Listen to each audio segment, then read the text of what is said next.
Цаанаа Soul Sister тавтай морил Нора байна.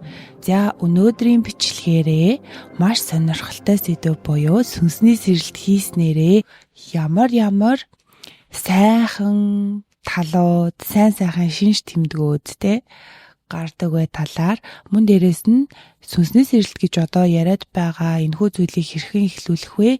Яагаад эхлүүлэх нь маш чухал вэ? Энэ нь цаанаасаа шаардлагатай байгаамаа гэсэн эдгээр сэдвүүдийн тухай ярина. За хамгийн эхлээд сүнсний сэрэлтийн сайхан талуудын тухай ярилцъя л да. Нэгдүгээрт айдас таагүй сэтгэл хөдлөлүүдээс ангид байх чадвар нэмэгддэг. Энэ нь юу гэсэн үг вэ гэхээр биднэрт нэг юм хоосон ирээдүйн цагт байдаг айдсууд байдаг шүү дээ. Үхэл, за хайртай хэнийг хаягдах үе, бүтлгүйдэх үе, ядуурах үе гэсэн гих мэт иймэрхүү хизээж ирээгүй айдсууд байдаг. За эдгээр айдсуудаас өөрийгөө ангид байлгаж чаддаг. Тэгэхээр бидний анзаарга нэмэгддэг гэсэн үг. За хоёрдугаарт сэтгэл санааны тэнцвэр дотоод амар амгалан нэмэгдэж эхэлдэг. Түрүүн хэлсэнчлэн мэдээж эдгээр хий хоосон айдас таагүй сэтгэл хөдлөлүүдийг анзаарч энэ бол хизээж надад тохиолдоогүй зүйл, би өөрийгөө л зовоож байна гэдэг. Тэрхүү мэдрэмж ирснээрээ сэтгэл санааны тэнцвэр дотоод амар амгалан маш ихээр нэмэгддэг. Мөн дээрээс нь энэ сүнслэг сэрэлтийг хийж сүнслэг дадлууд буюу бясалгал, йог, өөртөө ажиллах эдгээр дадлуудыг хэрэгжүүлж эхэлснээрээ хүний дотоод эрчим хүч ихээр өөрчлөгдөж өндөр долгион давтамжин дээр оршиж эхэлдэг учраас үргэлж сайхан зүйлстэй муухай асуудлууд танаас холдож эхэлдэг нь бол үнэн. За дараагийн сонирхолтой юм шиг нэг зүйл нь болохоор хүний 5 метрхүүгээр хүлээж авах чадвар бол онцгой сайжирдаг. За жишээлбэл нар илүү гэрэлтэй, бүх өнгө илүү тод харагдах, өнгөлөг зүйлсд дурлах, хоол илүү амттай болох, хүмүүсийн энгийн сайхан үйлдэлүүд илүү сайхан ойлгогдож эхэлдэг. За өмнө нь ямар нэгэн киног үзсэн байсан ч гэсэн тэрхүү киногоо дахин үзэхэд вау, энэ чи ийм сүнслэг гүн утга учиртай кино байсан юм уу гих мэтчлэн юмны альва нэг зүйлсийн илүү гүнзгий утга буюу тэр даалт мессеж санаа тэгээд мэдээж илүү өндөр долгион давтамжинд оршиж эхэлсэн учраас тэрхүү санааны өндөр давтамж долгион талаас нь мэдэрч эхэлж чаддгаа гэсэн үг. За тэгээд дөрөвдүгээрт нь болохоор өөрийн дотоод үннийг ухаарч эхэлдэг. Хин нэгний санаагаар биш, нийгмийн програмаар бус зүүн совин руугаа буцаж ирдэг. Өөрийнхөө төв рүү тэмүүлдэг гэсэн. Илүү тийм гадагшаа үргэлжийн материаллыг болон бусад хүмүүсийн сэтгэл хөдлөл бусд руу анхаарлаа хандуулахаа болоод зөвхөн өөрийгөө аз жаргалтай байлгаж чаддаг. Ингэснээрээ өөрийгөө илүү хайрлаж чадаж сурч байна гэсэн. Өөрийгөө хайрласнараа хүн өөрийнхөө үн цэнийг ойлгодог. Үн цэнийг ойлгосноор тэрхүү үн цэнтэй дүүх үйц хүндлэл хайрыг бусдаас хүртэж чаддгаа гэж ойлгох хэрэгтэй. За 5 дугаарт болохоор empathy буюу аливаа зүйлсийн гүн гүнзгий утга олон бусдыг хамгийн гол нь өөрийгөө ойлгох чадвар нэмэгддэг. Зүгээр нэг ойлголт биш. Энэ бол зүгээр нэг логик талаас нь энэ ингээд ингэсэн байх гэдэг тооцоолол, тоо бодлого ерөөсөө биш. Зүрхнээсээ мэдэрч эхэлдэг. Өөрийнхөө энэ зүрхнээс гараад байгаа сэтгэл хөдлөлтэй дотоод гэрлээ илүү ойлгож эхэлдэг. За тэгээ түрүүн эдгээрээс хамгийн сонирхолтой нь тэр хоол илүү гоё амттай болоод сонсгол энэ төр сайжрал дуу сонсоход нэг л гоё утга уянгийн зүйлд илүү дурлах, урлагт татагдах эдгээр мэдрэмжүүд их хэсдэг гэсэн шүү дээ, тэ. Тэгэхээр энэ тухай тайлбарлая. За сүнсний сэрэлтийн үед физиологийн физик бие талаасаа хүнд юу болж идэг вэ гэхээр борхоцоо булчирхаа буюу pineal gland гэж хүний яг тархины голд байдаг. Энийг эртний египтчүүд хүртэл тэмдэгтээр дүрсэлж үлдээсэн байдаг. Тэгэхээр эртний египтчүүдийн тухай яад ярьж байна гэхээр тэдгээр хүмүүс чинь тайлэгдэшгүй олон нууцын эзэчүүд маш их юм spiritual сүнслэг хүмүүс байсан нь бол тодорхой байгаа олон судалгаанаас монголчууд бид ч ихсэн маш сүнслэг хүмүүс. Тэгээд энэ борхоцоо булчирхаа гэж тархины голд байдгийг эртний египетчүүд төрсөлсөн байна. За монголчууд харин энэ тухай ямар ойлголттой энэхүү боргоцоо булчирхайг яаж хамгаалдаг байсан бэ гэхээр бага насны нялх хүүхдүүдийн тухыг харанхуй шөнө нөгөө бор хаалцсан туулаа болгоод 3 мм тэр хавьд харлуулдаг те. Тэгэхээр эндээс одоо 3 мм-гээрээ дамжуулж хүн 3D ертөнцид харагддаггүй. Одоо 5D, 6D янз бүрийн оршихуй биетэй тийм биечсэн зүйлсийг доогуур долгион давтамжтай зүйлийг харчих магадaltaй байдаг учраас за ингэж энэхүү ариун одоо булчирхайг нь хамгаалдаг байжээ.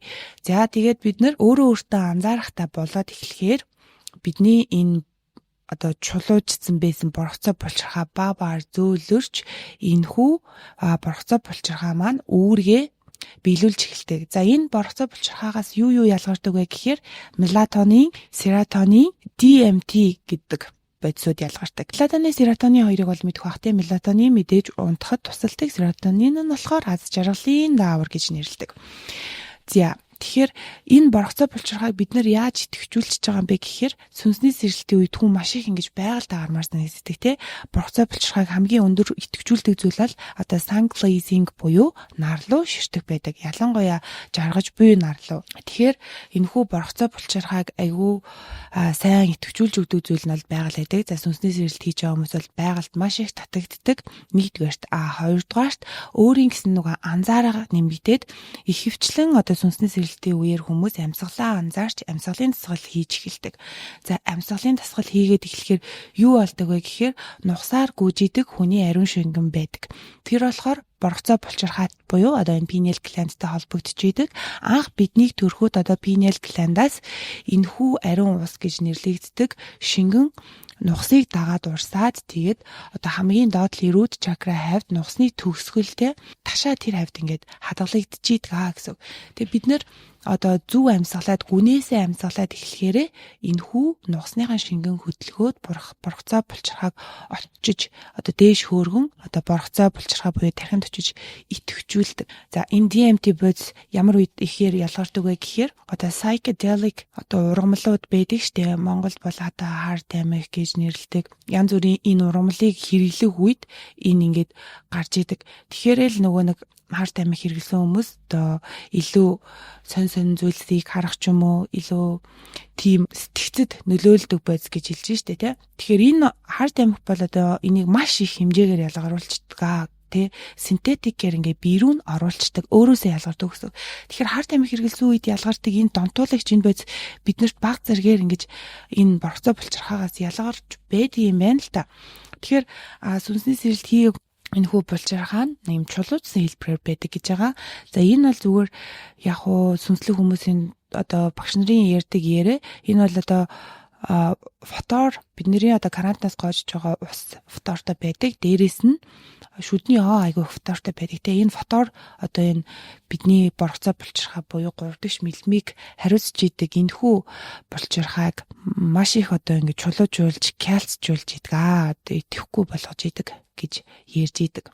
За яагаад ингэ боргоцоо булчирхай энэ төр яриад явбаа гэхээр боргоцоо булчирхайг одоо ингэж хөгжүүлснээр хүний awareness буюу тэр анзаарга нэмэгдэн. За эсвэл анзаарга нэмэгдүүлж боргоцоо булчирхайгаа идэвхжүүлэх. Ерөөсөө ийм хоёрхан уялдаа холбоотой арга байгаа. Тэгэхээр энэхүү боргоцоо булчирхайг идэвхжүүлснээр бид нар илүү аз жаргалтай, илүү утга учиртай тэгж одоо амьдрах боломжтой болчиход байгаа нэ. Тэгэхээр өөрийнхөө нөгөө үргэлж хайгаад идэг тэр нэг зүрхээ сонсох, дотоод дуу хоолойгоо сонсох эдгээр зүйлс бол одоо боргоцоо булчирхай идэвхжснээр маш амархан болдог. За энэ булчирхай идэвхжсний дараа хүн ер нь ерөөхдөө өөрөө яагаад ийгээд ийснэ маш сайн ойлгохоос гадна бусдыг их сайн ойлгодог. Бараг л одоо үзэж хардаг, үзмэрчиг болж эхэлдэг. Тэгэхээр энэ бол ингээд нэг юм хий хоосон яриа бус одоо би бол одоо энийг маш олон удаа өөрийнхөө амьдрал дээр мэдэрсээр байна. Мөн сүү систер маань цөөн хідэн тооны хүмүүстэй ганц цагийн одоо ингэж төлбөртэй сүнсний хөтөч маягаар ярилцлага хийдэг болсон байгаа. За тэгээ тэдгэр хүмүүсээс ч гэсэн анзаарч одоо өсвөл твшилтийг нь харж байхад бол одоо энэ борцоо булчирхаа маш чухал юм байна. Энэ 3-4 мм нэгцнэрээ хүн хинээс ч юугаарч заалахгүй одоо нийгмийн програмчлалд орохгүйгээр амьдрах боломжтой юм байна. За энэ борцоо булчирхаа идэвхцнэрээ мөн хүний зүрхэн хүрд нэгдэж зүрхээ сонсох чадвар их сайжирдаг юм байна гэж ингэж үзэж байгаа шүү. За тэгэхээр сүнсний сэргэлтийн гайхамшигтай талуудыг бол ингээд дурдаад баршгүй та мэдээж дотоод өөрийгөө олно гэдэг бол энэ ертөнцид одоо төрсний утга учир яагаад ингээ олно гэж яриад байгаа вэ гэхээр үнэхээр бид нар алдсан байдаг өөрийн чинь таны хүсэл зорилго мөрөөдөл одоо таних бүр биш байгаа энийг бол нийгэм тавьж өгсөн байдаг шүү гэдгийг нэг анзаараад үзэхэд л бид нэр ингээд сэрэх боломжтой. Яагаад вэ гэхээр энэ дэлхий гэдэг гариг өөрөө амьд биет, одоо өөрөө физик биет тэ. Тэгэхээр өөрөө бас ингээд яг л бид нар шиг чакра, энергийн төвүүдтэй. Тэгэд энэхүү бидний амьдардаг гариг маань өөрөө өндөр давтамж долгионд дээр давтах болсон учраас бид нар одоо сүнсний сэргэлтийг хийхэд маш амархан байгаа. Ухамсарын өөр түвшинд гарах хэрэгтэй.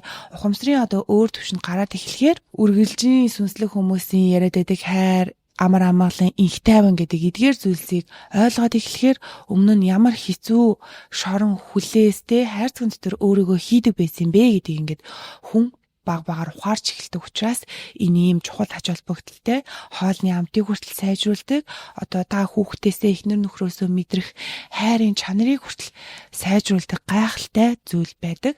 Тэгэхээр өөртөөгөө заавал ажиллах хэрэгтэй. За одоо дараагийн бичлэгийн хэсэгтээ сүнсний сэргэлтийг хэрхэн эхлүүлэх вэ? Энийг ингээд сүнсний сэргэлт гэж нэрлэегүй ч гэсэн хүмүүс тодорхой хэмжээнд ингээд ухамсарын өөр түвшинд гараад хийдэг ажиллаараа сэрэгтэй өөртөөгөө аль талаараа илүү ажилдаг талаараа сэрсэн байдаг. За тэгэхээр энэ сүнсний сэргэлт бол дуусшгүй ингээд дахин одоо амьдралынхаа салбар бүр мэдрэмж бүр дээр хүн ингээд сэрсээр л байдаг. Хамгийн эхлээд бодлоо анзаарч эхэлдэг учраас ерөөдөө сэргэлт нэг тийм логик ухаан дээр суурилсан учрыг нь олчих юмсан тий. За энэ нь тийм учиртай юм бол за тэгвэл ингээд нэг хүслээ биелүүлчихье гэсэн утгаараа айгүй нөгөө хүмүүс манифест хийх тий. Иймэрхүү зүйлс рүү явж энэ сүнсний сэргэлт эхэлдэг. Ер нь л тэгэхээр энэ бол ийм тарих толгойн сүнсний сэргэлт байдгаа гэсэн үг логик ухаанд ямар нэг ертөнцийн учир зангилаг олох гээд байгаа юм шиг санагдчихийдэг. Тийм сэргэлт байдаг. За дараагийн сэргэлт болохоор илүү зүрхэн дээр төвлөрсөн мэдрэмж гэдгийг ойлгохгүй шүү дээ. Яг энэ үеэс энэ сэргэлтийг хийсэн цагаас эхлээд хүмүүс одоо divine timing гэдэг тий урсгалдаа орох, даатгаж, итгэж хүлээж сурдаг. Тэр хүлээх нь болохоор бидний одоо байд суух аргаа олж ядаж хүлээлт ерөөсөө биш тайван тогтун аз жаргалтайгаар энэ амьдрал чинь энэ сүнсний сэргэлт гэдэг чинь үйл явц байсан юм байна. Би энэ үйл явцанд донд жаргах хэрэгтэй юм байна. Асуудалтайгаа хамт жаргах хэрэгтэй юм байна. Травмаг ойлгоод тэр траума ингэж ажилтдаг юм бол би арай өөрөөр хийгээд үзье гэж тэр травматайгаа хамт амьдарч сурах. Дандаа өөрийнхөө энэ нөгөө нэг ханыг нурааж идэг тийм үйл явц байдаг юм гэдгийг ойлгож эхэлдэг. Тэгэхээр логик ухаандаа ингээд сэрсэн гэж бодож явахаас илүү дараагийн шатанд бол бид нэр ингээд маш их зүрхэн дээрээ төвлөрч ажиллах хэрэгтэй байдаг. За зүрх тарих зүрх гэдэг чинь бол одоо бидний сүнстэй холбогдоод байгаа гол гүүр хүрд зүрх сэтгэл гэж ярьдаг болоод байгаа. Харин тэр тарих боргоцоо булчирхай гэдэг байгаа нь болохоор биднэрт алсын харааг хайрладаг одоо ертөнц буюу тэр дээд тухамсар өөрийн дээд биетэйгээ холбогдсон байдаг. Тэ? Харин одоо бидний root чакраг хийжиж орхиж болохгүй үндсэн хүрд байгаад байгаа. За энэ бол юу юм бэ гэхээр энэ хүрдтэй холбогдсноор бид нар өөрсдийн body awareness буюу биений одоо анзаарахтай болж эхэлдэг. Биений сэргэлт хийдэг. За бие махбодоо анзаардаггүй хүмүүсийн дутагдaltaй зүйл нь юу вэ гэхээр оюун тарих зүрх сэтгэлтэй маш их анхаарал идэг. Хоол хүнсэн дээрээс анхаарч чаддаггүй, хөдөлгөөнөө тууштай хийж чаддаггүй. Тэгэхээр эдгээр хөдөлгөөнөө хийж чадахгүй, хоол хүнсэн дээр анхаарч чадахгүй байвал та өөртөөгөө нэг ажиллаад body awareness-ийг нэмэгдүүлэх гэж үзээрэй. Йог гэдэг зүйлийг өөр талаас нь хараад үз тэ. Энэ бол ингээ бясалгал юм байна. За хамгийн эхлээд нэг хүн түнд йог хийхгүй маа гэхэд өдөртөө та өөрийгөө яаж алхаж гიშгэж байгаагаа ч юм уу бүхтийж гин үү, бүхтийхгүй байна уу, ямар явдалтай явж гин, хоёр тишээ найгаж гин үү, энэ бүхнийг засахаас илүү эхлээд анзаараа сурах хэрэгтэй. Эхлээд анзаарч юм бол дараа нь засах нь бол цаг хугацааны л асуудал гэдэг маш амархан байдаг. Тэгэхээр энэ body awareness буюу одоо биеийн анзаарга нэмэгдснээрээ хүн дотоод сэтгэлдээ илүү сэрж байдаг. Йогийг одоо ингэж хийж эхэлснээсээ эхлээд би уян хатан хүн бол анхнаасаа бид нар бүгдээрээ төрөхдөө л уян хатан хүмүүс байдаг штэ. Хүүхэд те ямар уян хатан байдаг лээ. Гэтэл за тэгвэл би хөдлөхгүй байсаар хагаад мод болцсон юм уу гэсэн чинь бас арай биш ээ. Нөгөө талаас нь бодсон чинь зөв бодлын хүлээс гэдэг зүйл намайг мод шиг болгосон байна. Хүн биеийн сонголт нь сайжрах тусам бодлын хүлээстэй тэр ихтгэл үнэмшлийн буруу ихтгэл үнэмшлийн хүлээсүүд бас ингэж задарч илүү өөртөө ихтгэлтэй болж бие маань ингэж гоё сэрж өөрийгөө илүү сайхан мэдэрч энэ арьсан дотроо одоо маш сайхан амар амгалан орох боломжтой болдгоо. Тэгэхээр энэ body awareness буюу биеийг бол сэрэх нь хамгийн чухал. За тэгээд мэдээж манайхан гоё арга барилтанд дуртай юм чинь сүнсний зэрлэлтийг баталгаатай эхлүүлж танд өөрийгөө анзаарах, өөрийгөө ойлгох, дээд ухамсарыг авчрах, бүхнийг урсгалтанд даатгаж сурах хүчийг өгөх. За энэ хүү сүнсний зэрлэлтийг эхлүүлэх баталгаатай 5 аргыг зааж өгье. За 1-р дотоод нам гүмийг сонсох тал чимээгүй байж сурах. Өдөржингөө ингэж чимээгүй хүнтэй харьцахгүй яа гэж юусэн хэлээгүй. Яг intuition буюу зорилгыг тавьж 1 минут, 10 минут, 20 минут, 30 минут өөртөөгөө чимээгүй байж сурах хэрэгтэй. Тэ энэ чимээгүй байдлын үед амьсгалын гүн дасгал хийх хэрэгтэй. Амьсгалын дасгалын одоо яагаад хийх хэрэгтэй вэ гэдгийг түрүүнд дурдсан шүү дээ. Энэ баргацаа булчирхайг нээдснээрээ бид нар оюуны сэрэлтийг хийдэг. Алсын хараатай болж одоо буруу зөв сонголт хийж унаж бүдэрх нь багасдгаа гэж хэлсэн. Тэгэхээр үүнийг хийхийн тулд чимээгүй болоод амьсгалын дасгалыг хийх хэрэгтэй. За амьсгалын дасгалыг бол надаар заалгалтгүй зөндөө олон байгаа. Тэгээд өөрийнхөө хийдэг амьсгалын дасгалуудыг бол Instagram-ийн Soul Sister 11 цаг 11 хуудсанд оруулнаа манайхаа. За тэгээд энэ байгаа те. Тэгээд болж өгвөл яг 1-р арга дээр нэмж хэлэхэд social media fasting буюу за энэ утасны хэрэглээг хорихгүй маа гэхэд зүгээр багасгах хэрэгтэй. Үргэлж хэрэгэлдгээсээ 5-10% багасгахад ямар их өөрчлөлт ордгийг мэдрэх хэрэгтэй. Бид нар одоо ингээ юмаа багасгахыг гэхээр л өөрийгөө хориол хатуу хандаал амар өнөөдрийг давчвал маргааш гэл өдөр байхгүй юм шиг иймэрхүү сэтгэлгээгээр хандаж өөрийгөө битгий зоогоорой. Зөвхөн 5%-аар 2% утасны хэрэглээгээ багасгахад гайхалтай өөрчлөлтүүд үргэлж орж идэг. За тэгээд 2-дугаар болохоор боргоцоо булчирхайг идэвхжүүлэх дадлыг хэлж өгье. Энэ нь болохоор фоторгүй цэвэр усыг ууж хөвших хэрэгтэй. За тэгээд нарны гэрэлд маш сайн гарч байх хэрэгтэй. 432 мөн 528-ын герцийн долгионыг ашиглаж бяцлаглыг хийж байгаа хэрэгтэй. Эдгээр нь болохоор нөгөө боргоцоо булчирхай идэвхтэй үед ялгардаг давтамж долгионтэй төстөө ижил байдаг учраас энэхүү долгионууд бол одоо боргоцоо булчирхайг идэвхжүүлж calcified буюу одоо чулуужхтэй кальцаар бүрхэгдсэн байгааг ингээд сарниулаа алга болгодгоо. За тэгээ 3-дугаар сэтгэл хөдлөлийн цэвэрлэгээ хийх хэрэгтэй. Та эрэгтэйч вэ, эмэгтэйч вэ өөрийн эмэгтэйлэг энергийг хүндлээд үйл ахтэй бусдаас уучлалтгүй өөрийгөө хүлээн зөвшөөрөх дотоод хүүхэдтэйгээ уулзах. Эдгээр зүйлийг хийх хэрэгтэй. Өөрийнхөө сэтгэл хөдлөлийг илэрхийлээд сайхан ойлгох хэрэгтэй, уужрах хэрэгтэй. Энэ сэтгэл хөдлөлөө үннээр нь ярьж зөөр илэрхийлэхтэй. Бид нар одоо нэр төрөө бодоод ч юм уу эгондоо захирагдаад ингээд хүнд хэлийгснээ хэлж чадахгүй, хэцүү байвал тэрийг ингээ харуулахгүй, тэгснэ тэрийг бусдад гайхуулахгүй зан энтер гэд. Энийг зөөр илэрхийлнэ гэдэг чинь манайхан зөөр гоё хилчэглэхгүй юу, тий? Тэр хүн юу гэж ойлгох нь тэр хүний л асуудал шүү дээ. Тэрнээс очиод заавал ингээл тэр хүний одоо орон зайд нь хаалтаж амьдралд нь одоо яшиг төвөг болохын тухайд бол биш. Зүгээр ингээд сэтгэл хөдлөлөө би чиний тухай жоохон ингээд бодчихлоо ийм хоёлоо тийм гүн гүнзгий асуудал байна уу. Иймэрхүү зүйлсийг хийж сурвал маш сайхан да. За тэгээд 4-дүгээрт нь болохоор хамгийн чухал арга буюу байгальтайгаа холбогдох модны доор суух, урсгал ус сонсох, салхийг мэдрэх гэх мэтчлэн. Салхи гэдэг зүйл үнэхээр гайхалтай. Энэ бол бидний олон бодлыг сарниулагч байдаг. Та зүгээр салхинд гарах төдийд л олон бодолгүй болж байгаагаа мэдэрнэ. За урсгал усны чимээ бол бидний медитейшны үеэр өндөр герцийн давтамжтай аюунууд сонсоод идэг штэ тэ. Тэрнээс хэд дахин өндөр йонж байсан усны чимээг та сонсож байгаа. Тэгэхээр энэ бол таны 5 метр хүүг маш сайн цэвэрлж өгч идэг. За тэгээд мэдээж нар дэлхий газар шороо хүн ингээл байглаасаа өөрсдөө бид нар энэ яг нүдэнд үл харагдах үндэстэй байхгүй юу? Газартай холбогдсон тий. Тэгэхээр тэр газар дээрээ яг нүцгэн хөлөөрөө гიშгэж тэндээс энерги авч root chakra идэвхжүүлэх хэрэгтэй. За тэгэл байгальд гараад ирэхэд л нэг сайхан body awareness буюу ямар их ядарсан байсан юм бэ те, ямар айгүй шаналлтай байсан бэ гэдэг энэ биеийн анзаарга өөрөө ирэхгүй ирдэг учраас байнга байгальдаа гараарэ гэж хэлдэг шүү манайхаа. Өдөр тутмынхаа хаач явж исэн энэ анзааргыг өөртөө авчирч өөрөөсөө асуулт асууж хэвших. Энэ бол 5 дугаарт нь. Өөрөөсөө асуулт асууж хэвших юм. Тэгэхээр яагаад вэ гэхээр та асуусан бол хариулт нь бол заавал ирдгээ. Сэрэлт гэж юу юм бэ? Тэ? Сүнсэн сэрэлт гэж юу юм бэ? Ингэж асуухад л танд хариулт нь ямар нэгэн суугаар ирнэ гэдэгт итгэх хэрэгтэй.